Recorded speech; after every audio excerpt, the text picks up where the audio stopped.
amici, nuova puntata di Viaggiando con l'Arte, la rubrica televisiva che vi porta nell'Alto Trevigiano e nel Basso Feltrino alla scoperta dell'arte a 360 gradi. Quest'oggi siamo a Cavaso del Tomba e siamo in una location particolare, siamo in un percorso particolare, siamo ad un evento particolare. Di questo ci parla il nostro caro amico Renato Zanini, che è il presidente dell'associazione Arte Natura. Siamo ad Arte Natura 2022. Sì. Renato, ben ritrovato. Grazie. Raccontaci cosa sta succedendo qui a Cavaso.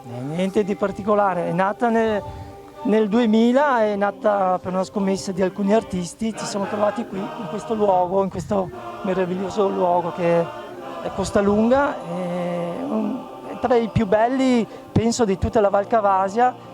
È un borgo che ci siamo trovati a dipingere per una giornata intera e poi abbiamo pensato di creare un museo che possa essere visitabile da tutti, e quindi è nato proprio un vero museo all'aperto, in uno dei posti più suggestivi. Infatti questa mattina mi accompagnavi nel tour, oggi sono artisti e quant'altro, ma durante tutto l'anno sculture testimoniano che questo è diventato un museo a cielo aperto. Un vero museo all'aperto. Potete venire in qualsiasi mese dell'anno, in qualsiasi giorno. Qui si può visitare, più di 38 opere ci sono tra affreschi e sculture. Proprio adesso che sono sul più bello. Sicuramente l'amministrazione comunale è ripartita in quarta anche dopo il Covid, a fianco di tutte le associazioni, in questo caso Arte e Natura. Sì, ecco, noi riconosciamo in Arte e Natura e le vie della bellezza tra arte e natura, ecco, una delle più potenti iniziative per il territorio, dalle grandi prospettive e dai temi molto coinvolgenti. L'arte, strumento di crescita, strumento di crescita personale attraverso percorsi naturali e con grandi opere esposte fatte da artisti generosi che hanno a cuore il territorio.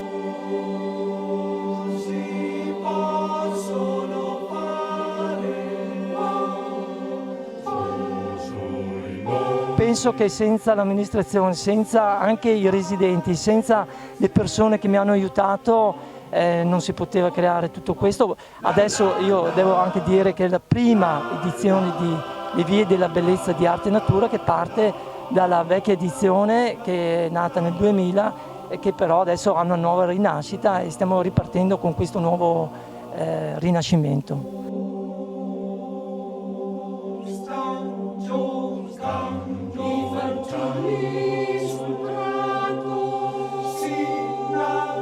Sindaco, ai margini di questa manifestazione al campo sportivo, una manifestazione in ricordo di una persona cara.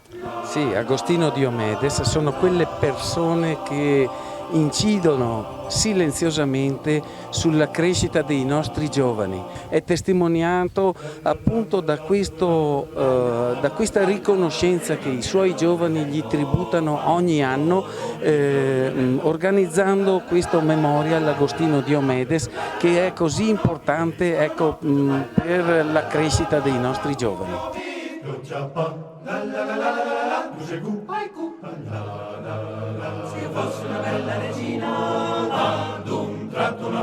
Il prossimo weekend porterà passeggiate all'alba, abbiamo dei bellissimi concerti, l'ultimo ad esempio nel Music Country House con più di 40 musicisti, è molto interessante la chiusura di questo festival.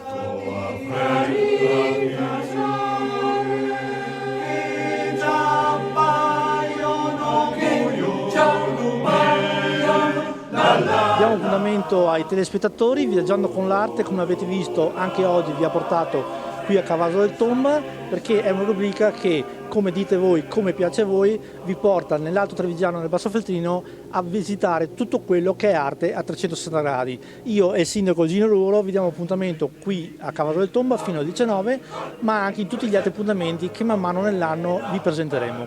Arrivederci a tutti. ti ho visto, oh no no, io già la la la la la la la, qui ti ho visto, io già pa, la la la la la, tu sei cu, vai cu, la la la la la la, che vuole una luce, una casa e una voce che dentro ti chiama, chiama.